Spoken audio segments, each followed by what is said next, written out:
ما ينفعنا وزدنا علما warzuqna fahma amma ba'd. Alhamdulillah, para jemaah dan sahabat-sahabat yang dikasihi semua.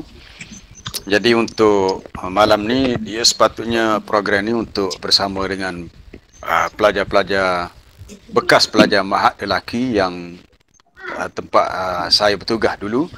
Cuma untuk malam ni kita buka untuk grup kita lah, sesiapa yang berasa berkelapangan dan nak ikut untuk kita bincang tajuk ni secara santai berhubung dengan harta pusaka, ujian dan tanggungjawab tu tajuknya. Jadi para jemaah yang dirahmati Allah, ini satu persoalan yang besar tentang harta, pengurusan harta, salah satunya selepas kita mati atau selepas kita meninggal dunia, di mana Islam telah meletakkan satu peraturan yang lengkap, sangat lengkap tentang harta pusaka selepas seseorang itu meninggal. Jadi untuk pengetahuan para jemaah, dia perbincangan tentang harta pusaka ataupun al-mirath ini disebut sebagai al-faraid. Faraid maknanya harta-harta yang difardukan untuk kita ikut hukumnya. Faraid itu bermakna faridah, jamak daripada faraid ini jamak daripada faridah, perkara yang difardukan.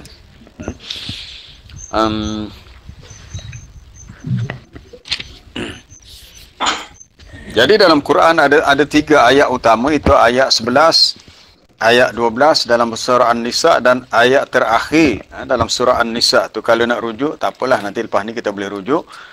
Kemudian ada lagi beberapa ayat lain yang secara umumnya, iaitu di akhir surah Al-Anfal kalau nak rujuk. Kemudian dalam surah Al-Ahzab ayat yang kelima.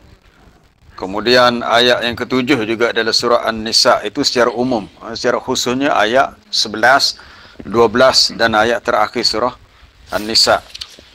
Jadi kita nak pergi secara ringkas, untuk nampak gambaran, sebab mungkin ada di antara kita yang tidak jelas tentang hukum pembahagian harta pusaka. Biasa kita dengar ada hak salah faham. Contoh salah faham berlaku ni. Contohnya si bapa atau si ibu tu dia kata dia dah wasiatkan kepada anak bongsunya sekian-sekian harta. Ataupun kepada anak yang kedua diwasiatkan rumah sewa sebelah tu. Padahal sebenarnya anak tu tak berhak terima wasiat, kerana anak tu dah ada bahagian dalam harta pusaka untuknya. Jadi wasiat-wasiat ni untuk waris yang ataupun yang tidak menjadi ashabul furud, orang yang berhak untuk terima harta pusaka. Jadi kekeliruan ni berlaku sebab tak ada ilmu. Sebenarnya tak ada ilmu. Peringkat awal dahulu, ketika turunnya ayat dalam surah Al-Baqarah, kutiba alaikum idza hadara ahadakumul maut in taraka khairanil wasiyah lil walidaini wal aqrabina bil ma'ruf haqqan 'alal muttaqin. Diwajibkan kepada kamu apabila seseorang di antara kamu didatangi kematian, jika dia meninggalkan harta maka dia perlu berwasiat, sama ada kepada ibu bapa ataupun kaum kerabat. Ni wasiat ni hukumnya telah mansukh. Maksud kerana turunnya ayat, maksud ni mana hukum tu dah dihapuskan. Ayat tu masih ada dalam Quran tapi hukumnya diganti dengan ayat-ayat miras dalam surah An-Nisa. Yang kita dah sebut tadi, ayat 11, 12 dan ayat akhir surah An-Nisa. Jadi untuk wasiat ni dia ada kaedah lain, cara lain. Kita akan sentuh lepas ni. Iaitu keutamaannya adalah tentang harta faraid, iaitu harta yang ditinggalkan oleh si mati sebelum sempat dia bahagikan semasa dia hidup. Kalau dia bagi awal-awal masa hidup, dia dipanggil hibah. Dia dah bagi siap-siap masa hidup. Kalau harta tu dia wasiatkan, pastikan wasiat tu bukan kepada waris. Contohnya diwasiatkan kepada anak angkat dia ke, ataupun diwasiatkan untuk diberi kepada rumah anak yatim ke, tapi dengan syarat tidak lebih 1/3. Yang kita nak bincang malam ni adalah tentang harta pusaka peninggalan si mati yang tidak melibatkan hibah dan wasiat. Jadi dah disebut tadi, faraid ni jamak daripada faridah, maknanya perkara yang fardu. Perkara yang fardu itu jelas. Kalau Para jemaah rujuk dalam ayat 11 surah An-Nisa tu. Ya, di akhir tu ada disebut faridatan minallah. Wa kana Allahu aliman hakima.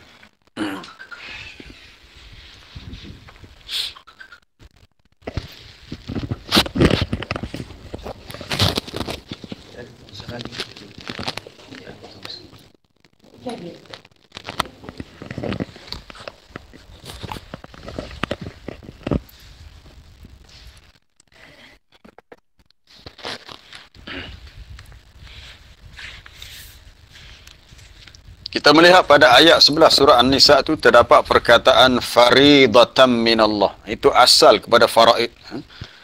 Faridatan minallah sebagai suatu perkara yang fardu. Maknanya perkara yang wajib yang telah Allah Ta'ala tentukan. Jadi diambil daripada kalimah faridatan minallah. Wa innallaha kana aliman hakima. Itu satu. Ini kita nak bicara tentang kalimah faraid, asalnya faridah. Dan sama dengan ayat tentang kewajipan zakat. Iaitu ayat 60 surah At-Taubah. Kalau rujuk surah At-Taubah,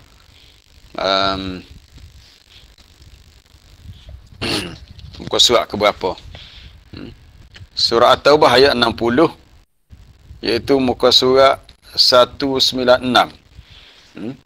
Bahawasanya sedekah ini, harta zakat itu bagi fakir miskin, petugas-petugas, sampailah kepada faridatan minallah.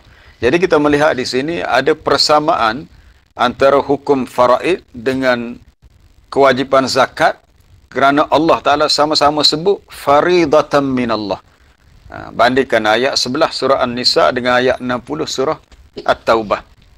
Tajuknya lain-lain. Satu tajuk tentang harta pusaka, ni tentang kewajipan zakat, tapi sama-sama menggunakan kalimah faridatan minallah. Daripada faridah terjadilah faraid, perkara yang fardu, maksudnya perkara yang wajib untuk kita ikutinya.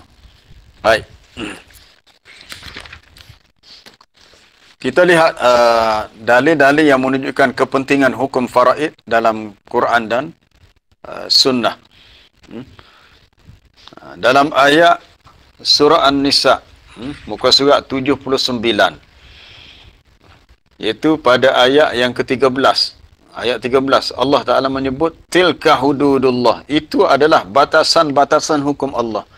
Iaitu ketentuan hukum yang ada dalam Quran tentang hukum faraid adalah merupakan hududullah, batasan hukum Allah. Yang mana sesiapa yang mentaati Allah dan Rasulnya akan dimasukkan dalam syurga yang mengalir di bawahnya sungai. Yang lebih menakutkan, kita lihat ayat yang ke-14. Wa man ya'sillaha wa rasulahu, sesiapa yang menderhakai Allah dan Rasulnya. Ini kita lihat apa yang disebut dia punya penjelasan ayat ni dalam tafsir. Sesiapa yang menderhakai Allah di sini, sesiapa yang beramal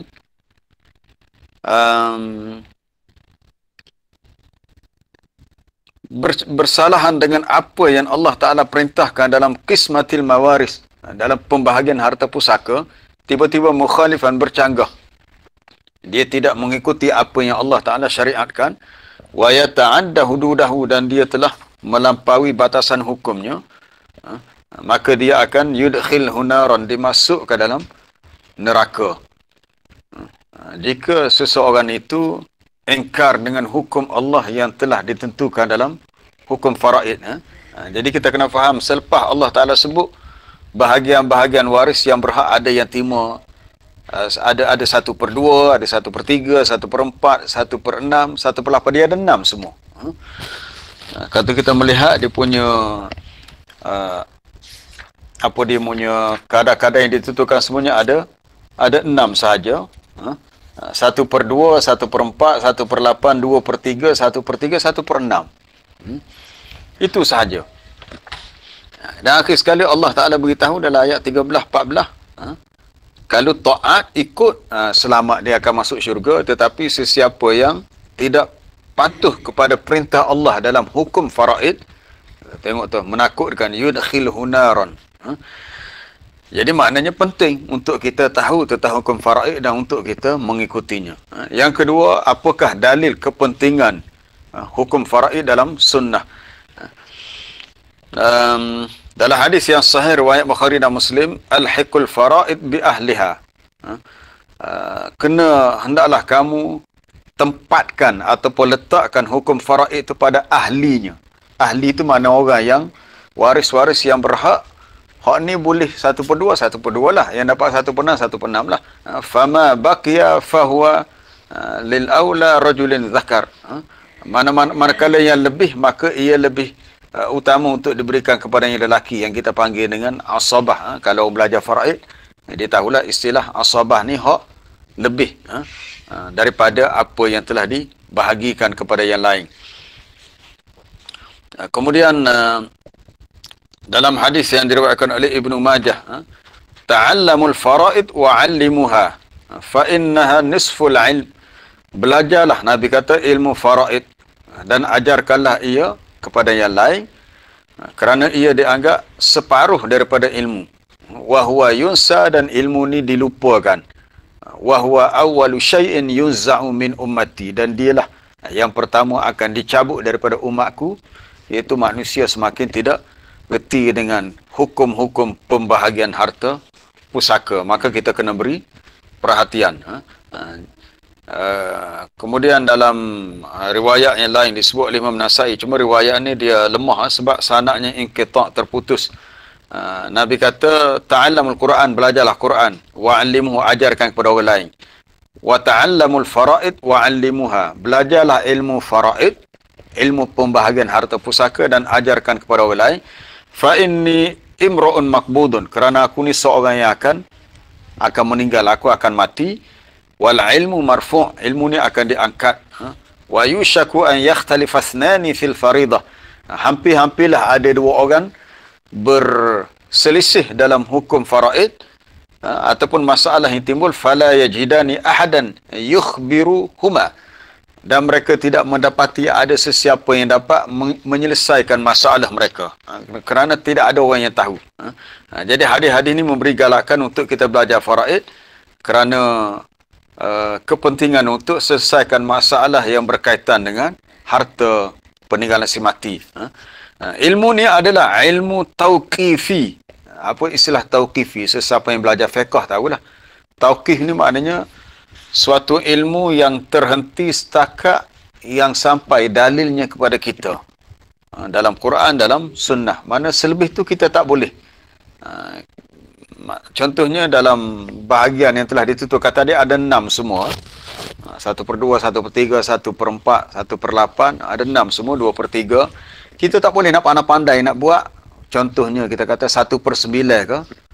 1/7 tu tak ada. Jadi hak tak ada tu tak ada. Kita tak boleh nak mereka bahagia yang waris ni terima banyak mana. Mana-mana yang bukan waris yang berhak terima, maka dia tidak termasuk ashabul furud. Dan tak dapat tidak, kita perlu mengambil ilmu ni dengan cara talaqi katanya. Ini saya baca daripada kitab faraid lah, tentang perbahasan ilmu faraid.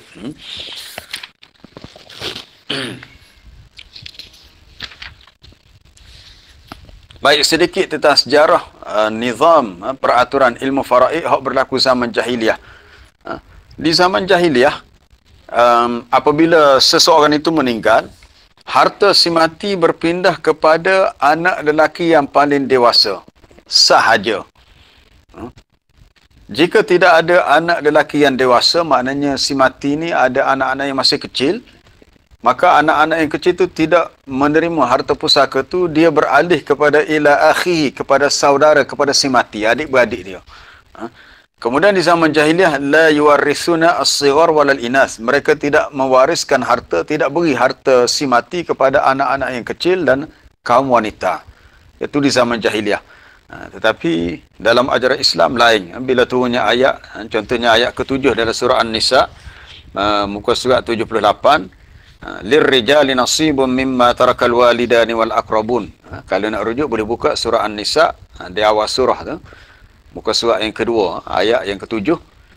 Bagi orang-orang lelaki, maksudnya bagi waris-waris dari kalangan lelaki, Mereka mendapat bahagian daripada harta yang ditinggalkan oleh ibu bapa dan kaum kerabat yang lain. Begitu juga walin nisa, kaum wanita pun sama juga, ada bahagian juga. Sama ada mimma qalla minhu aw kathur, sama ada yang sedikit jumlahnya daripada harta itu ataupun banyak. Maksud sedikit itu tak kira lah. 1/8 ke, 1/6 ke, ataupun kalau banyak 2/3, 1/2. Tapi masing-masing ada bahagian.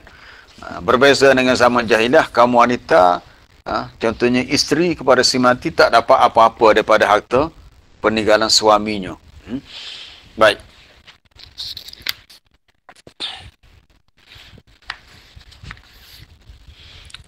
Apakah mizah, apakah keistimewaan sistem Islam dalam soal tauris dan soal harta yang dipusakakan kepada orang yang masih hidup?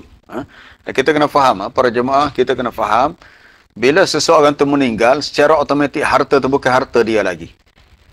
Harta tu bukan harta dia lagi. Harta tu adalah milik waris-waris dia. Maka dengan sebab itu, tidak boleh takhir taksim al-miras. Tidak boleh melewatkan ataupun takjil, menangguhkan pembahagian harta pusaka. Kalau boleh dipercepatkan lagi baik. Kadang-kadang orang Melayu kita ni tak faham. Dia kata, oh, belorak nak kepada harta, tomok nak pada harta si mati. Si mati tu kubur di tanah masih merah lagi. Kita bersibuk ni. Sebenarnya betul dah tu. Bila meninggal, selesaikan harta pusaka dengan secepat mungkin. Sebab dibimbangi dalam kalangan waris, tiba-tiba belum selesai lagi pembahagian harta pusaka. Hak waris ni pula hak meninggal. Mungkin minggu pertama si bapa meninggal. 2-3 minggu lepas tu, sebahagia mungkin salah seorang anak dia pula yang meninggal dunia. Sedangkan anak dia ni waris yang berhak terima harta tu. Itu dalam ilmu faraid dipanggil bab munasakhat. Munasakhat ni jadi rumit sikit lah. Iaitu waris yang berhak terima harta pusaka, dia pula meninggal. Jadi dah melibatkan bertindang kes tu. Jadi awal-awal tadi saya dah sebut bahawasanya tidak ada wasiat bagi waris, kena faham. Ni kadang-kadang kita sedih bila kita dengar kes di mana orang tu beritahu, dia kata dulu arwah ayah dia ke mak dia wariskan, dia kata untuk rumah ni kepada anak bongsu contohnya. Dia wasiatkan begitu. Kita kata dalam kaedah Islam mana boleh wasiat kepada waris. Rupanya dia tak tahu. Nabi SAW telah bersabda dalam hadis yang sahih, Inna Allah qad a'ta kulla dhi haqqin haqqahu fala wasiyata liwaris. Sesungguhnya Allah Ta'ala telah memberikan bagi setiap yang memiliki hak tu akan haknya. Maknanya setiap waris yang ada hak atas harta tu dah ada bahagian dia, maka tidak perlu lagi wasiat untuk waris tu. Tidak perlu lagi wasiat. Jadi wasiat ni untuk apa? Wasiat ni untuk orang yang bukan waris. Hak bukan waris. Contohnya kita kata kalau orang tu macam tadi ada anak angkat. Dia nak beri pada anak angkat. Boleh dia bagi secara wasiat atau secara hibah. Ataupun dia nak wasiatkan untuk rumah anak-anak yatim. Boleh. Syaratnya tidak lebih daripada kadar 1/3 jumlah hartanya. Baik. Ini dapat difahami daripada hadis Sa'ad bin Abi Waqqas ketika dia sakit, sakit yang berat lah, tapi dia tak mati selepas sakit tu. Akhirnya dia sembuh. Dia kata dia tak ada waris kecuali seorang anak perempuan. Bolehkah dia berwasiat dengan 1/2? Nabi kata 1/2 tak boleh banyak. Akhirnya hak bolehnya 1/3. Kemudian Nabi berpesan, jika engkau meninggalkan waris-waris semua dalam keadaan kaya kerana mewarisi harta peninggalanmu, maka itu dikira khairun, lebih baik daripada kamu membiarkan mereka alatan yatakaffafunan nas. Alatan maknanya dalam keadaan papa ke dana, harta tak ada, lalu meminta-minta pada manusia. Jadi tak salah kalau kita cari harta dan ada harta yang lebih, sekurang-kurangnya boleh kita pusakakan untuk anak-anak kita yang mungkin kita tak tahu berapa lagi umur mereka. Maka itu lebih baik daripada kita membiarkan mereka hidup dalam keadaan susah dan meminta-minta kepada yang lain. Hukum faraid dalam Islam ni dia dapat menguatkan hubungan kekerabatan. hubungan kekeluargaan antara si mati yang pemilik asal harta dengan waris di bawah yang ada hak dalam bahagian harta. Kemudian Islam menghormati pemilikan individu. Iaitu ada dalam hadis Sahih Bukhari, man taraka malan fali warasatihi. Sesiapa yang meninggalkan harta, maka harta itu adalah untuk waris-warisnya. Harta itu untuk waris-warisnya.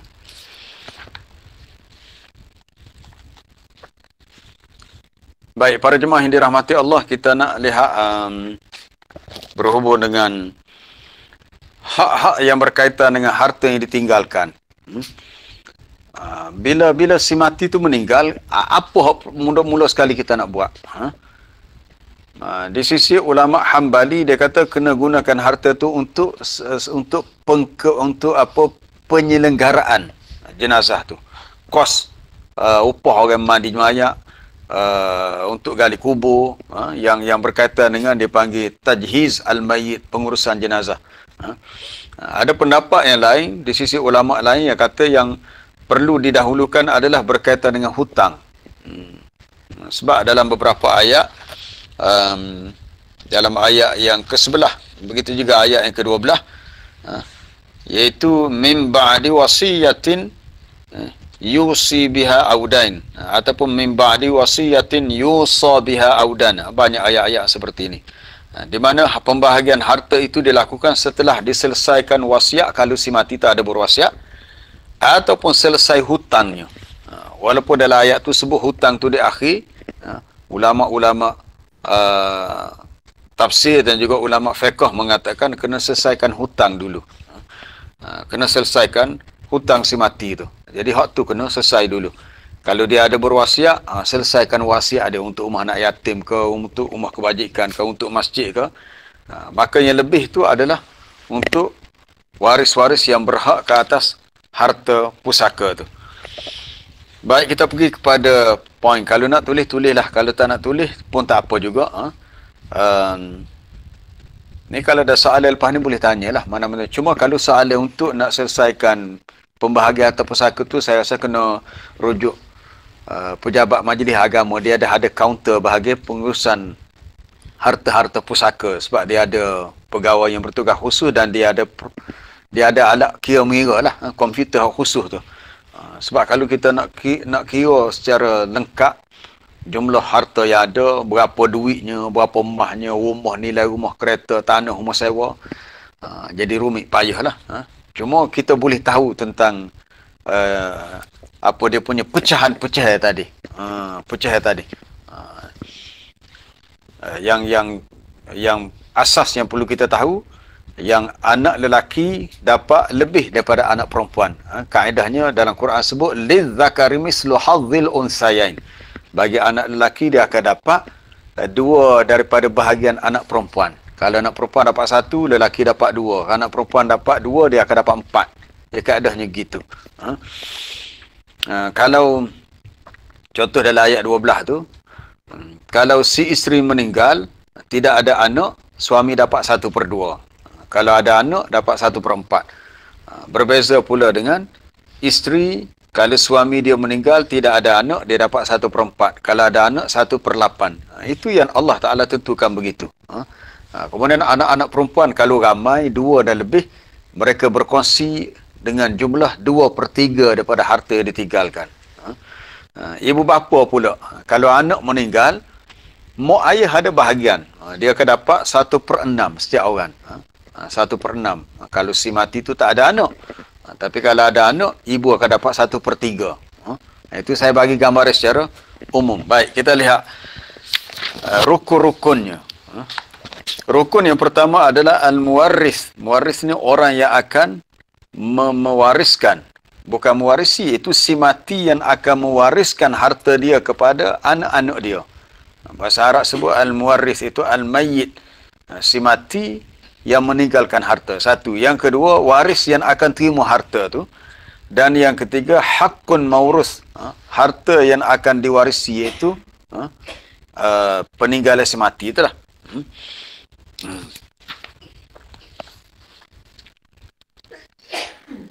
Kemudian sebab-sebab kepada pewarisan. Sebab-sebab kepada pewarisan ni dia ada 3. Pertamanya dengan sebab berlakunya perkahwinan. Ni kena faham balik ni. Perkahwinan bila berlaku je akad nikah antara seorang lelaki dan perempuan, katakanlah baru kahwin 2-3 hari. Belum dapat anak pun, baru kahwinnya. Tiba-tiba si suami meninggal. Adakah isteri dia yang baru dikahwin ini berhak atas harta pusaka suami dia? Dia orang baru kahwin 3 hari. Jawapannya ya. Walaupun mungkin mereka tidak sempat lagi bersama, tak berlaku lagi kata persetubuhan pun, dengan sebab akad nikah tadi si isteri berhak dapat harta pusaka. Dan ini membawa banyak pada hukum-hukum lain. Contohnya kalau isteri itu tiba-tiba ditalakkan, contohnya dah kahwin lama dah, al-mutallaqah itu pun kita dah bincang dalam surah at-talaq gitu. Kalau isteri itu ditalak dengan talak raj'i dalam tempoh iddah, selama salah satu quru', 3 kali haid, 3 kali suci, tiba-tiba suami dia meninggal, mungkin serangan jantung contohnya, dalam tempoh iddah, maka si isteri ada hak atas harta peninggalan suami. Walaupun suami tak sempat untuk melafazkan rujuk kerana dia masih dalam iddah. Tapi katakanlah iddah tu dah berakhir, tempoh iddah dah berakhir, maka si isteri tidak ada hak lagi atas harta pusaka suaminya. Itu sebab yang pertama, nikah. Yang kedua dengan sebab al-wala'. Al-wala' ni tak ada zaman sekarang ni. Ini kaitan dengan masalah hamba. Si hamba dia dengan tuan dia. Tu tak ada, tak timbul perbincangan lah, sebab sekarang ni tak ada. Tapi dalam kes ni ada riwayat menyebut pada zaman Nabi SAW, kata Ibn Abbas, ini tentang hamba tadi, ada seorang lelaki mati di zaman Nabi, walam yatruk warisan, dia tidak meninggalkan seorang waris pun. Anak tak ada, adik-beradik tak ada, mak ayah tak ada, kecuali adanya abdan, seorang hamba milik dia. Hamba tu sudah dia merdekakan. Fa'atahu mirasahu, maka dia berikan harta, maka Nabi SAW berikan harta peninggalan lelaki ni kepada si hamba tadi, sebab lelaki ni tak ada siapa-siapa pun.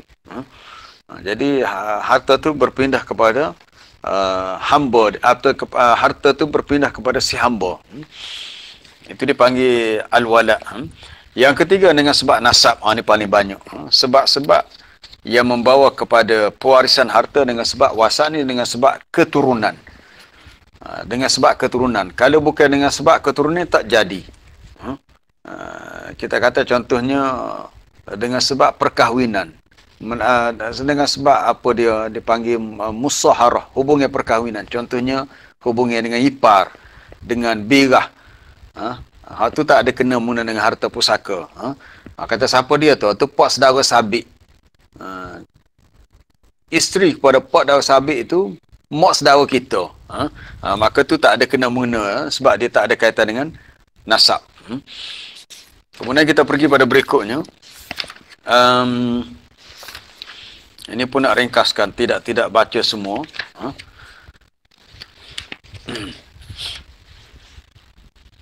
Adakah anak angkat? Disebut al-iltiqat, anak pungut.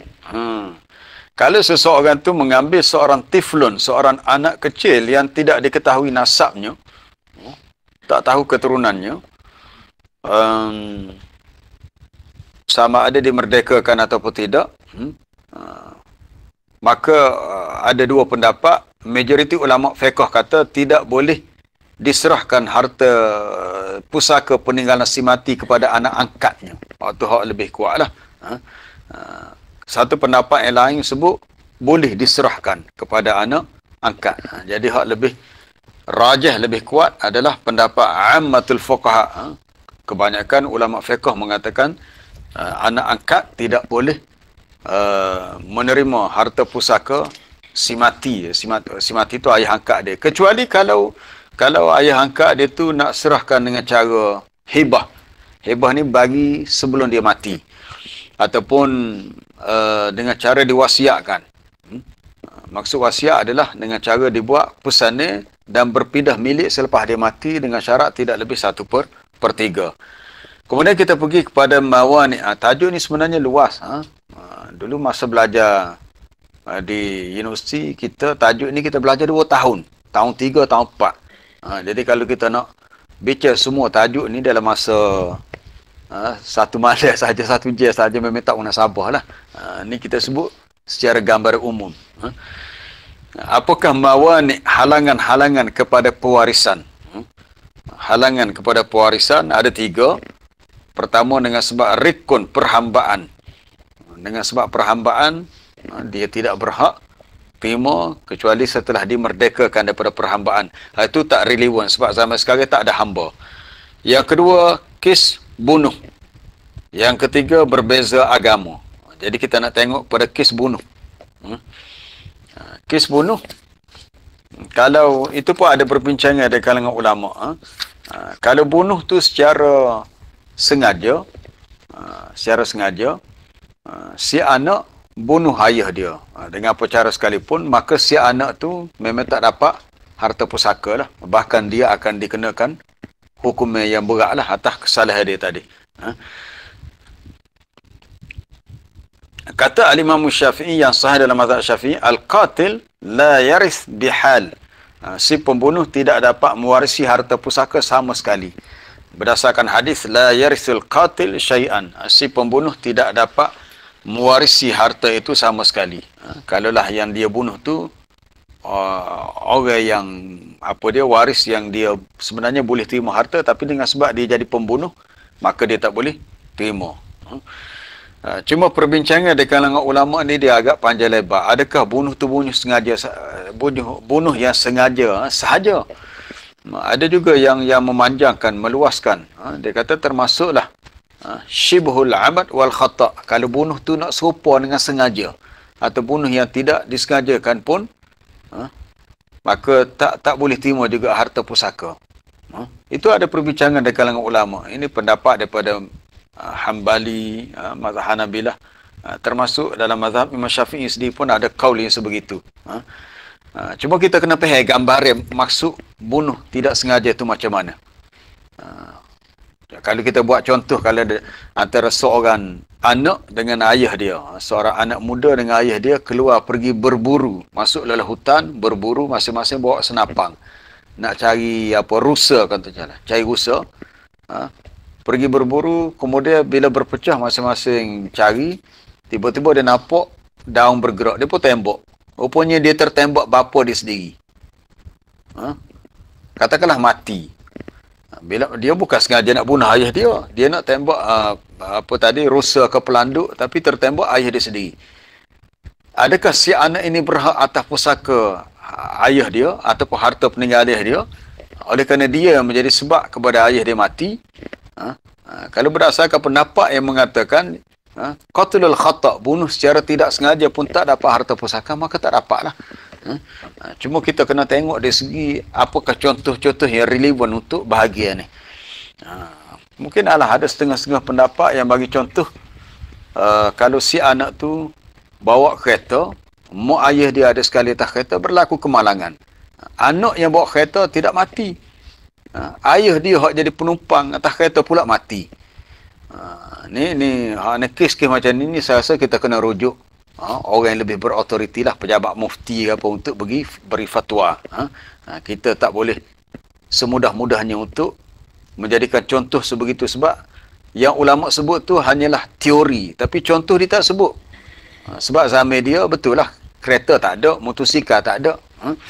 Jadi kalau kita nak kata hukum tu boleh tak boleh tu perlu kepada perbincangan dan ijtihad para ulama. Tapi kalau bunuh secara sengaja, confirm orang yang membunuh tu tak akan terima harta pusaka daripada milik mangsa yang dia bunuh. Itu dalam bab al-qatlu. Kemudian yang ketiga, mawani' yang ketiga adalah ikhtilafuddin, berbeza agama. Berbeza agama. Pendapat yang pertama mengatakan antara seorang Muslim dengan orang kafir tidak ada hukum pewarisan harta secara mutlak.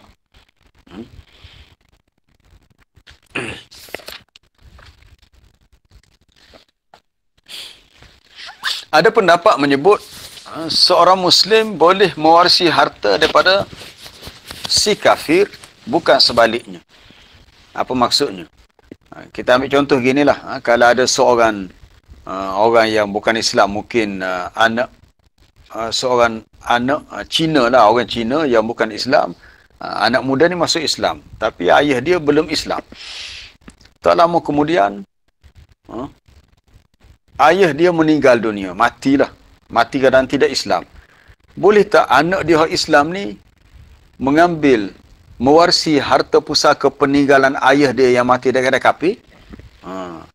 Jadi atas pendapat yang mengatakan, boleh. Ya boleh. Dia kata, yarisul muslim minal kafir dunal aks.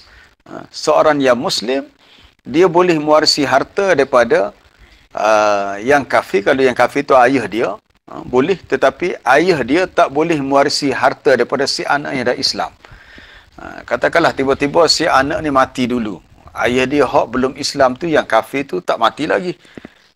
Kalau anak dia mati, adakah ayah dia berhak atas itu? Pendapat dia mengatakan tak boleh sebab berbeza agama. Tapi si anak boleh untuk mewarisi, mengambil harta daripada si ayah yang bukan Islam.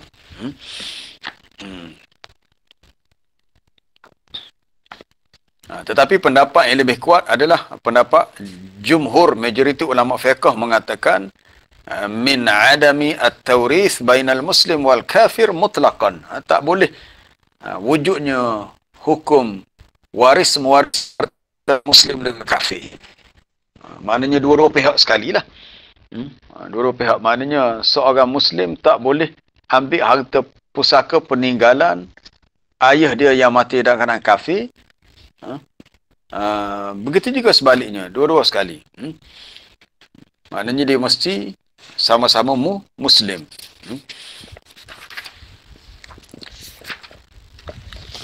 Baik, para jemaah yang dirahmati Allah, kita nak lihat tentang ayat yang ke-11 tadi. Okey, kita rujuk ayat yang ke-11. Muka surat 78 surah An-Nisa. Sebab dalam Quran tu sahaja ayat yang berkenaan dengan hukum faraid, ayat 11, ayat 12 dan ayat terakhir surah An-Nisa tentang hukum kalalah. Apa dia kalalah? Nanti kita tengok lepas ni kalau sempat. Ayat yang berbunyi yusikumullahu fi auladikum lidzakari mislu hazzil unsayain. Allah Ta'ala berpesan kepada kamu tentang anak-anak kamu, iaitu anak lelaki akan mendapat bahagian 2 kali ganda anak perempuan. 2 kali ganda anak perempuan. Jika mereka adalah anak-anak perempuan yang lebih daripada 2, sama ada 2 ataupun lebih, maka mereka mendapat 2/3. Maksudnya masing-masing berkongsi dengan nilai 2/3. Jika anak perempuan itu seorang, dia dapat an-nisfu 1/2. Wali abawaihi likulli wahidin minhum as-sudus mimma taraka in kana lahu walad. Bagi 2 ibu bapa pula, setiap seorang daripadanya, bapa dapat 1/6, ibu dapat 1/6.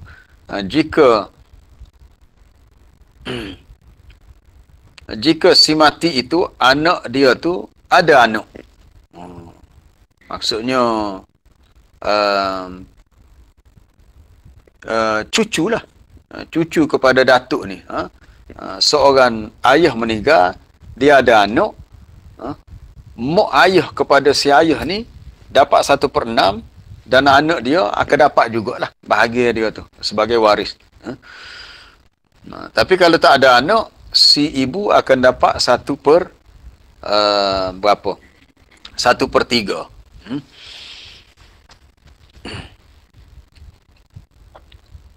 Baik, apa sebab nuzul kepada ayat ni? Dalam Sahih Bukhari, ada disebut dalam Sahih Bukhari, dalam Kitabul Faraid. Kisahnya adalah apabila seorang sahabat namanya Jabir bin Abdullah, bila Jabir ni sakit pula, dia kata Nabi telah datang menziarahi saya, dia dan Abu Bakar datang ziarah saya dalam keadaan masya ni, kedua ni datang berjalan sebab tak jauh pun rumah Nabi ni, rumah Jabir ni. Jadi masa Nabi mai ke rumah Jabir ni, waqad urmiya alayya, saya pun dah pengsang dah. Jadi sebab dah sakit berat sangat, pengsang, tak, orang Kelantan kata tak khabar gapo dah. Lalu fatawadda'a Rasulullah sallallahu alaihi wasallam fasabba alayya wudu'ahu. Nabi pun berwuduk, lepas tu lebihan air wuduk tu dia retik. Nabi renjis pada muka aku, kata Jabir. Lepas Nabi renjis ataupun retik air, kata retik, saya pun saya pun terjaga daripada pengsang tadi. Lalu bila jaga pada Jabir bertanya, ya Rasulullah, kaifa asna'u fi mali? Aku nak buat macam mana dengan harta aku ni? Aku bimbang lepas ni aku mati, macam mana nak buat harta? Kaifa aqdi fi mali? Macam mana saya nak selesaikan harta ni? Falam yujibni bisyai. Nabi tak jawab apa-apa. Sebab apa? Sebab Nabi pun tak tahu. Dalam masalah hukum, bila Nabi tak tahu, dia tak jawab. Hatta nazalat ayatul miras. Hinggalah turunnya ayat miras, itu ayat ke-11 surah An-Nisa. Jadi bila turun ayat ni, barulah Nabi bacakan kepada Jabir, ini caranya, ini begini. Baik, para jemaah yang dirahmati Allah, ini sebagai tambahan lah sebelum kita lihat sedikit tentang ayat sebelah, ayat 12. Selepas Nabi SAW wafat, kata Aisyah, anak Nabi namanya Fatimah, anak bongsu Nabi, anak perempuannya Fatimah binti Muhammad, dan juga seorang bapa saudara Nabi Al-Abbas datang jumpa Abu Bakar. Kenapa jumpa Abu Bakar? Sebab Abu Bakar yang jadi khalifah. Tujuan apa Fatimah dan Al-Abbas mari jumpa ni? Sebab nak minta bahagian pusaka untuknya. Mari jumpa Abu Bakar, ya Abu Bakar, kamu sebagai khalifah. Kami ni sebagai waris terdekat dengan Nabi. Fatimah kata dia anak perempuan Nabi. Al-Abbas kata dia ni pak saudara Nabi. Tak ada kebahagiaan aku untuk kami terima daripada harta peninggalan Nabi. Lalu kedua-duanya yatlubani ardaihima min Fadak wasahmahuma min Khaybar. Kedua-duanya minta, dia kata bahagia untuk mereka daripada tanah di Fadak. Fadak ni satu tepak lah, setepak yang tanah tu memang milik Nabi, ya. Dan juga bahagia harta yang diambil semasa di Khaybar. Tapi apa jawab Abu Bakar? Abu Bakar tu jawab, dia kata Nabi SAW pernah beritahu yang aku dengar, la nuras ma tarakna sadaqatun. Kami tidaklah mempusakakan harta kepada waris kami. Maksudnya Nabi ini bila dia meninggal, dia tak ada harta yang ditinggalkan untuk waris dia. Sebab apa yang ditinggalkan semuanya dalam bentuk sedekah. Sedekah tu dianggap sebagai harta wakaf untuk semua. Innama ya'kulu ali Muhammad min hadzal mal. Maka keluarga Muhammad dapat makan daripada harta ni.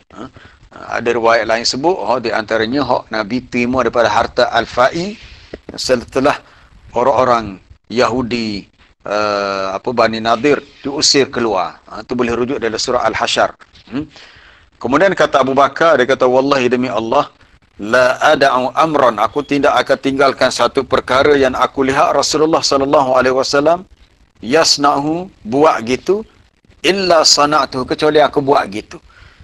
Oleh kerana Nabi dah beritahu harta hak dia tinggal, kata banyak pun, sikit ya, tidak dipusakakan kepada sesiapa, maka tak ada lah. Maka disebabkan itu Fatimah rasa tak puas hati, dia macam merajuk lah, macam ngaju. Fahajarathu Fatimah. Kata Ibnu Abbas yang kata bukan kata Ibnu Abbas ni, siapa yang berkata ni? Abu Bakar, kata Abu Bakar, Fatimah telah memulaunya. Hajar ni dia hajar ni maknanya boikot, pulau, tak mahu bertegur sapa. Falam tukallimhu hatta matat, maka tidaklah Fatimah bercakap apa-apa dengan Abu Bakar sehinggalah dia mati. Dia tempoh antara Nabi wafat dengan Fatimah wafat tak lama 2 bulan je. Dia ahli keluarga Nabi terawal meninggal adalah Fatimah. Kalau isteri Nabi pertama meninggal saya dah sebut bagi tadi, itu Zainab binti Jahsh. Tapi kalau anak Nabi adalah keluarga terdekat adalah Fatimah, sekitar 2 bulan. Jadi dalam tempoh sekitar 2 bulan itulah Fatimah tidak bertegur sapa dengan Abu Bakar kerana mungkin dia rasa kecil hati, tak ada harta pusaka untuk dia. Tapi mungkin Fatimah tak tahu tentang hadis ni. Sebenarnya tak salah Abu Bakar. Abu Bakar kata Nabi dah beritahu. Harta yang dia tinggalkan bukan untuk diwarisi kepada waris dia. Harta tu ditinggalkan sebagai sedekah untuk umum. Untuk yang semualah. Untuk semua, bukan untuk waris-waris yang tertentu. Baik. Perkara sama juga pernah berlaku zaman Khalifah Umar. Cuma kita tak baca dah waktu tu. Baik, kita nak lihat untuk ayat sebelah. Ayat sebelah. Kita tengok di akhir ayat tu berbunyi abaukum wa abnaukum la tadruna ayyuhum aqrabu lakum naf'a. Bapa-bapa kamu dan anak-anak kamu sebenarnya kamu tidak tahu siapakah yang lebih hampir kepada kamu dari segi memberi manfaat. Ini yang perlu kita faham. Waris-waris kita ni kita tak tahu siapakah yang sebenarnya lebih bermanfaat kepada kita selepas kematian kita dari sudut kemaslahatan harta benda. Apabila harta tu sudah dipusakakan kepada mereka, yang lebih tahu adalah Allah. Sebab itulah kaedah yang paling baik apabila berlaku kematian, kita ikut hukum ni. Hukum ni kita ikut. Dia tidak boleh ada mana-mana waris yang tiba-tiba bantah, dia protes, dia menyatakan tak setuju. Mana boleh dia kata aku tak ikut hukum faraid, sebab kalau ikut faraid aku boleh sikit lah. Saya ambil contoh gini, kalau ayat sebelah tadi, kalau kita faham ayat sebelah. Katakanlah seorang lelaki namanya, contohlah Encik Kasim. Encik Kasim baru meninggal dunia kerana serangan jantung. Encik Kasim ni ada seorang isteri dan dia ada seorang ibu yang masih hidup. Dan dia juga ada anak. Berapa isteri dia dapat? Kalau itulah, berapa isteri dia dapat? Ada anak, maka isteri dapat 1/8. Rujuk ayat 12 surah An-Nisa. Kalau si mati tu ada anak, maka si isteri dapat 1/8. Baik, berapa bahagian untuk ibu Encik Kasim tadi? Mak dia boleh berapa? Sebab dia ada anak. Mak dia dapat 1/6. Apa dia? 1/6. Kalau tak ada anak 1/3, ya dia dapat 1/6. Kalau tak ada anak 1/6, kalau tak ada anak 1/3. Baik. Antara 1/6 yang diperoleh oleh ibu si Kasim dengan 1/8 yang diperoleh oleh isteri dia, hak mana lebih banyak? Sesiapa yang belajar matematik tahulah 1/6 lebih banyak daripada 1/8. Adakah isteri Encik Kasim ni boleh protes? Dia kata, oh saya tak setuju. Dia kata, mana mungkin saya isteri dia dapat sikit, mak mertua saya dapat lebih daripada saya. Sebab dia boleh 1/6, saya dapat 1/8. Tak boleh. Dia kena sami'na wa ata'na. Dan tak boleh dia buat alasan. Kalau contoh kalau isteri Encik Kasim tu namanya Puan Siti. Puan Siti kata kepada mak mertua dia, dia kata daripada suami dia sakit, iaitu dia uruskan gini-gini, maka sepatutnya dia dapat lebih harta pusaka. Maka kita mengatakan hukum Allah tidak boleh diubah. Sebab dia adalah faridatan, satu kefarduan yang telah Allah Ta'ala tetapkan. Ini yang dikatakan ujian. Macam tajuk kita malam ni, harta pusaka ni satu ujian. Kerana Allah Ta'ala telah berpesan dalam Quran, kita dah baca itu dalam surah At-Taghabun, innama amwalukum wa auladukum fitnah. Allah Ta'ala beritahu harta benda dan anak pinak ni satu ujian.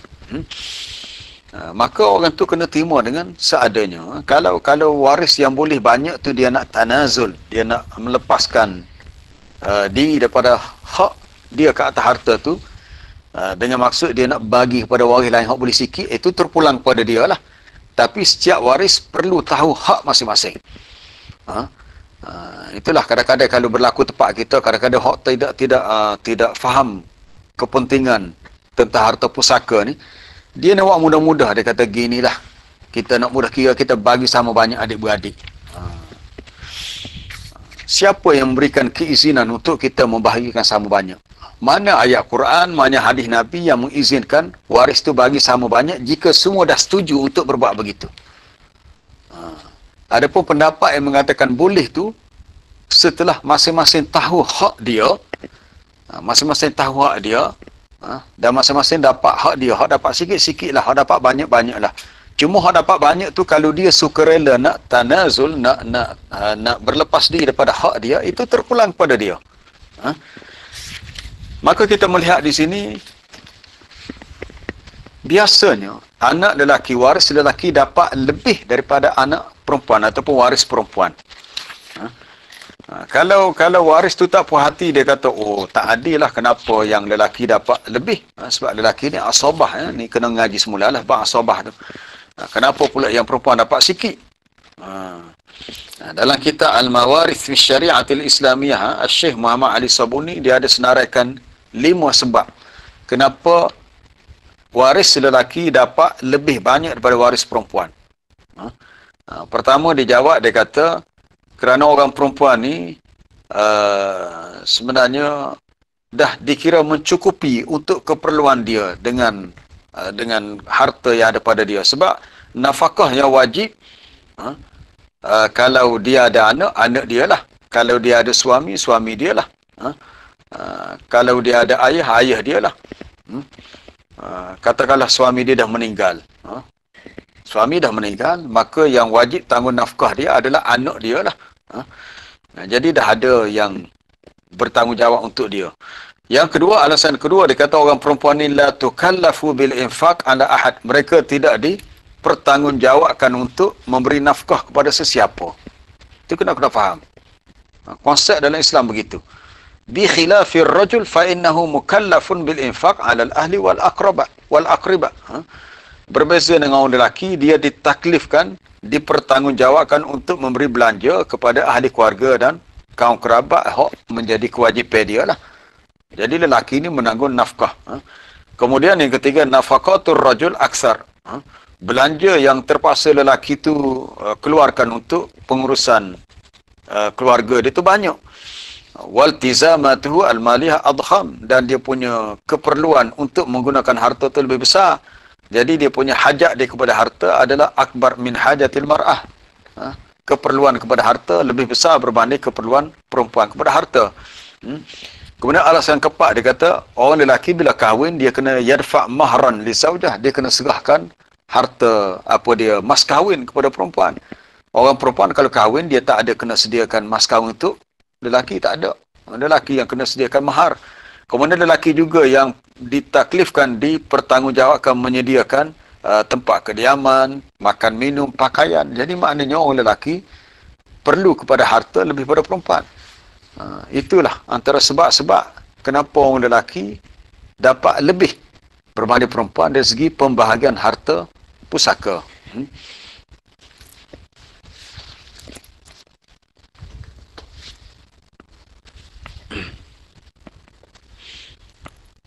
Tadi dah disebut tentang selesaikan hutang dia dulu, kemudian kalau ada wasiat barulah dibahagikan harta, kalau boleh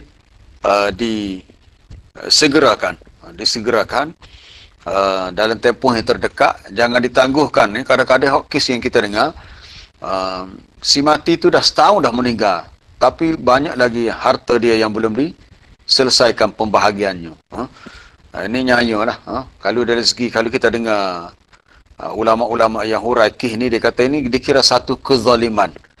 Sebab harta yang ditinggalkan oleh si mati itu adalah harta waris-waris dia, dan bila hak waris itu tertunda, maka menjadi satu kezaliman ke atas mereka. Jadi kena segerakan. Dalam sekarang ini banyak kemudahan, kita boleh rujuk pejabat agama dan kita boleh berbincang dengan mereka. Apakah harta yang ditinggalkan? Kalau duit banyak mana, mah perak banyak mana, tanah banyak mana, rumah sewanya, ini kena kira habis. Dan siapakah waris-waris yang berhak ke atas harta tu? Kalau ada waris yang terdekat, maka waris yang jauh disebut mahjub ataupun terdinding. Dengan sebab ada waris yang lebih dekat.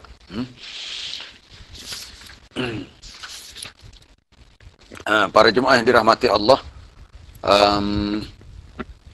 kemudian ada satu ayat di akhir surah An-Nisa tentang masalah hukum kalalah. Sebelum kita tutup malam ni, dah 10.30 dah ni. Kalalah ni satu kes di mana seseorang itu mati, laisa lahu walad, dia tak ada anak, tetapi dia ada adik beradik perempuan. Maka adik-beradik perempuan dapat 1/2. Banyak pula. Ada lelaki, mak ayah tak ada, anak tak ada. Sebab itulah Islam menggalakkan perkahwinan. Sebab bila kita hidup, kita bekerja, kita ada harta. Jadi timbul masalah. Nak bagi harta kepada siapa sebab isteri tak ada, anak tak ada. Adik-beradik pun mungkin dah ramai dah meninggal dunia. Kalau ada pun seorang dua, dia anak tak ada, jadi akan timbul masalah. Tapi akhirnya kalau tak ada juga, harta tu akan menjadi hak negara. Dia satu lagi dipanggil jihatul Islam. Dia antara pihak yang berhak terima harta pusaka kalau tak ada waris ialah pihak yang berautoriti. Kalau zaman dulu Baitul Mal. Dah harta tu nak wis apa? Anak tak ada, adik-beradik tak ada, waris tak ada. Akhirnya dapat kepada pihak yang berautoriti. Ini mungkin pernah berlaku di Arab Saudi. Seorang hartawan yang sangat kaya. Harta banyak, dia bini tak ada, anak tak ada. Bila dia meninggal, pihak yang menguruskan harta pusaka itu terpaksa cari waris kepada si kaya ni, jutawan ni. Cari, jumpalah waris. Hak tu terkejutlah waris tu. Dia kata, harta tu boleh ke dia, rezeki dia sungguh. Sebab si kaya tadi, hartawan tadi memang tak ada waris terdekat yang berhak ke atas harta tu. Jadi tak ada masa-masa dia secara tak semena-mena menjadi orang yang sangat kaya kerana mewarisi harta waris dia. Waris tu waris jauh dah. Tapi dah tak ada waris terdekat, maka sampai kepadanya. Itu rezeki daripada Allah. Cuma yang kita nak buat kesimpulan adalah penting kita tahu asas kepada ilmu faraid. Kalau pergi kerusuh mana-mana pun tak ada ayat lain dah. Ayat tu dia baca. Ayat 11, ayat 12 dan ayat 176 juga dari surah An-Nisa. Itu sahaja. Kemudian hak tambah-tambah hak lain tu rujuk daripada hadis-hadis Nabi lah. Contohnya pusaka untuk jadah, untuk nenek, untuk cucu sebagainya tu dah ada lah. Kadang-kadang sahabat sendiri, kalau kita baca dalam hadis Sahih Bukhari, satu kes di mana seorang bertanya, dia kata berapa adik-beradik perempuan dapat, berapa cucu perempuan dapat. Tanya kepada Abu Musa Al-Ash'ari, tapi tiba-tiba dia jawab tak tepat, tak kena. Datanglah Abdullah bin Mas'ud. Jadi jawapan Abdullah bin Mas'ud itu lebih betul. Maka kata Abu Musa Al-Ash'ari, dia kata selagi ada orang yang alim seperti Abdullah bin Mas'ud, mu tak payah tanya akulah. Kerana dia lebih alim dan tahu tentang hukum-hukum dalam bab faraid ataupun pembahagian harta pusaka. Wallahu a'lam, kita berhenti setakat itulah. Ada soalan ke? Soalan lisan ke? Assalamualaikum Ustaz. Salam. Ya. Gini Ustaz, kata anak saya tu ada anak perempuan seorang. Lepas tu adik-adik saya ada 2-3 orang kena jatuh. Bolehkah saya nak hebah harta saya tu kepada anak perempuan saya semua? Tak ada boleh lain dah. Tak anak tinggal seorang. Contoh. Tapi saya ada adik-adik lain. Adik-adik saya macam Pak Darat tinggal, Pak Darat saya lah. Jadi saya tu hebah bui semua harta saya tu. Kira saling nama tu apa? Ada setengah siapa nak walai harta untuk orang lain. Betul lah. Yang lain-lain tu termasuk waris juga kan tak? Waris nama dara dia kan adik-adik saya.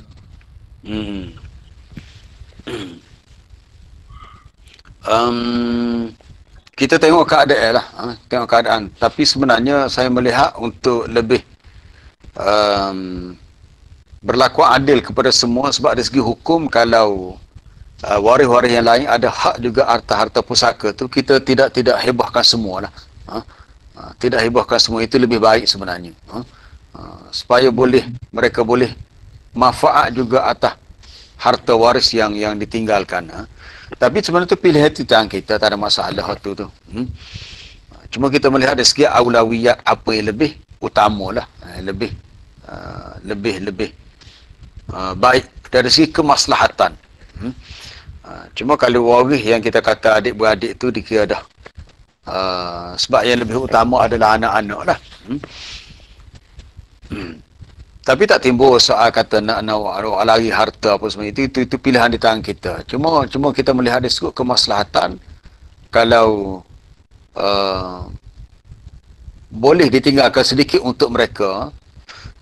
Dia gini, sebab harta ni dia kadang-kadang pembahagia tu dia perlu adanya nilai ihsan. Menarik untuk kita melihat bagi soal dia tadi, kalau rujuk ayat 8 surah An-Nisa tadi, kita tak sempat baca surah apa ayat ke-8 tadi.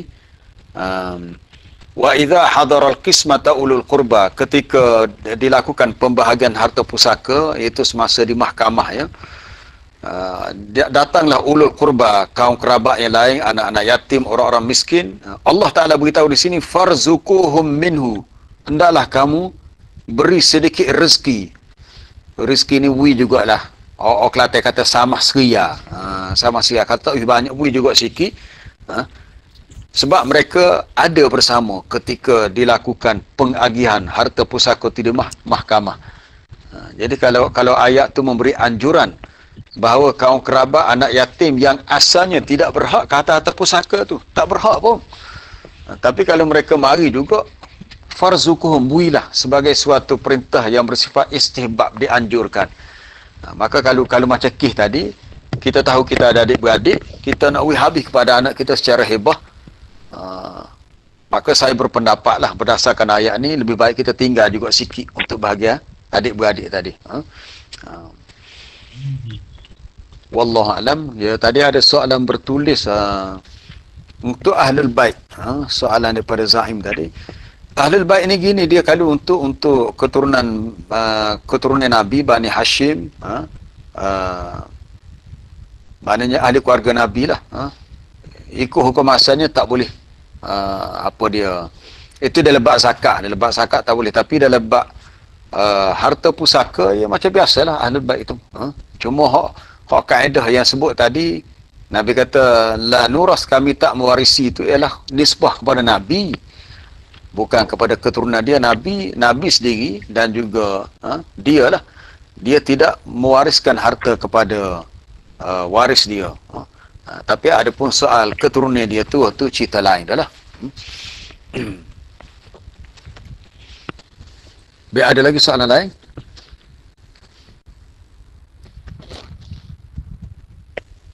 Kalau ada lah, kita ambil 2-3 minit lagi.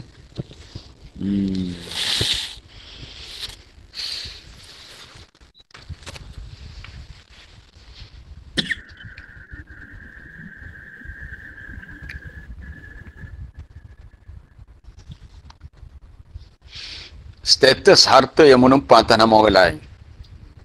Anak letak nama mak dalam geran tanah sebab si anak tak mahu orang tahu dia berharta. Ni kena bincang dengan peguam syar'i ni. Macam mana boleh jadi gitu? Dia tupai nama mak dia. Sebenarnya itu hak dia. Kemudian ibu meninggal. Dalam kes ni saya rasa kena bincang dengan peguam syar'i. Benda tak adakah dibolehkan? Kalau dibolehkan pun mungkin dia kena ada dokumen bertulis yang disahkan oleh peguam syar'i, bahawasanya si anak tu letak nama mak dia tu bukannya milik tanah tu mak dia, tapi milik dia. Tapi sebab anak tu tak mahu orang tahu dia berharta, ni tak boleh. Dia tak boleh nak lari daripada situasi ni. Itu alasan tu tak boleh diterima. Tapi keadaan asal, kalau harta tu hak dia, dia kena buh nama dia. Kalau dia nak buat macam ni, maka dia kena guna khidmat peguam syar'i. Itu setakat yang saya tahulah. Ada maklumat atau perkongsian berkenaan pengakuan Nabi terhadap Zaid bin Sabit. Betul, ada hadis. Itu kena buka dalam kitab-kitab hadis berkenaan dengan manaqib, kedudukan Zaid bin Sabit, yang dikatakan yang paling alim tentang ilmu faraid. Adakah harta yang difaraidkan kepada ramai waris, tapi waris bersetuju untuk serahkan kepada seorang waris sahaja? Mana waris lain rela serahkan, itu terpulang pada dia. Maknanya dia dah tanazul, dia dah lari daripada hak dia, mana dia dah berlepas diri. Bukan dia tak nak harta, mungkin dia melihat waris yang seorang ni agak miskin, mereka ni dah kaya belaka dah. Kita ambil contohlah, kalau mereka ni mewarisi harta mak ayah di kampung, Tapi yang anak-anak ni semuanya jutawan. Dia kata tak payahlah. Dia kata ni kita bagi kepada adik-beradik kita. Hak ni lah. Dia ni orang susah, miskin. Itu terpulang kepada dia. Sebab dia dah secara sukarela untuk melepaskan hak dia.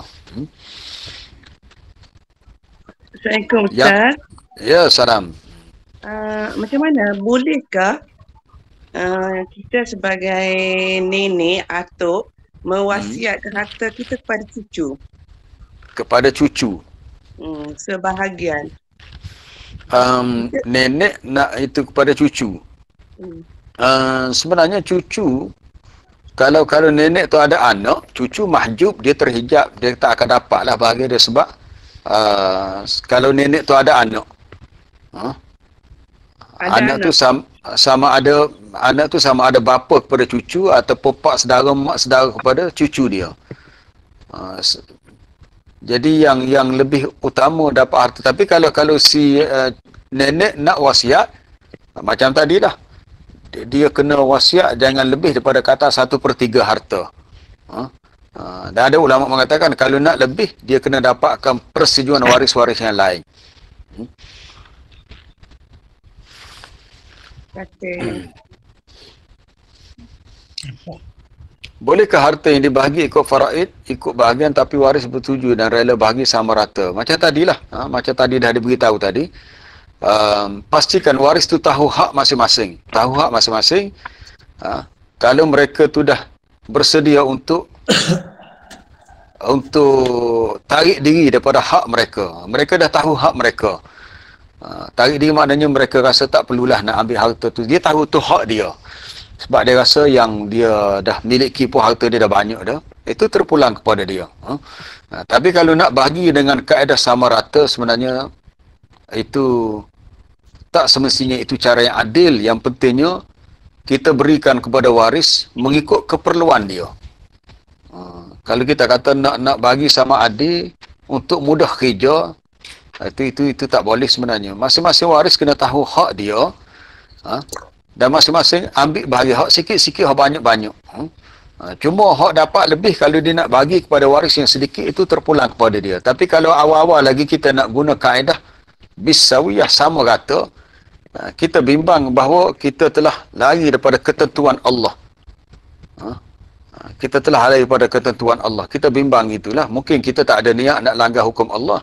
Tapi kita bimbang tindakan kita itu bermakna kita telah lari daripada hukum Allah. Kecuali kalau waris yang hak dapat banyak tu, dia dah tahu hak dia, tapi dia secara sukarela nak serahkan kepada yang sedikit. Tapi bukan dengan kaedah sama banyak. Kalau sama banyak tu maknanya nak orang Kelantan kata nak mudah kerja lah. Nak mudah kerja, nak mudah urusan. Gini lah, kita bagi sama banyak je lah. Tapi yang pentingnya masing-masing kena tahu hak dia. Kalau yang dapat sedikit, dia kena reda dengan sedikitnya.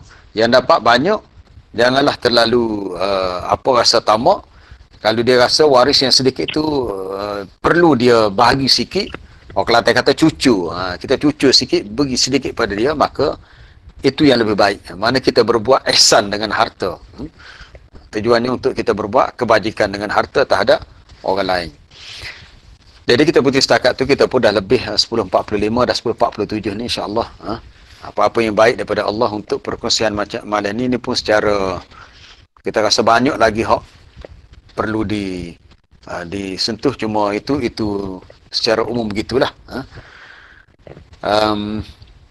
Ya, setakat saja. Aku qauli hadza wa astaghfirullahal azim li wa lakum. Wassalamualaikum warahmatullahi taala wabarakatuh. Ya, Fakri ada apa-apa pesan nak beritahu? InsyaAllah lah kita akan mungkin 2-3 sesi lagi ke, kalau tak okey kita akan buat 2-3 sesi lagi untuk tajuk ni, kalau tak okey lah insyaAllah. Teringat. Ya, insyaAllah. Baik, Assalamualaikum warahmatullahi taala wabarakatuh. Waalaikumsalam warahmatullahi taala wabarakatuh. Waalaikumsalam. Syukur Ustaz. Ya, afwan.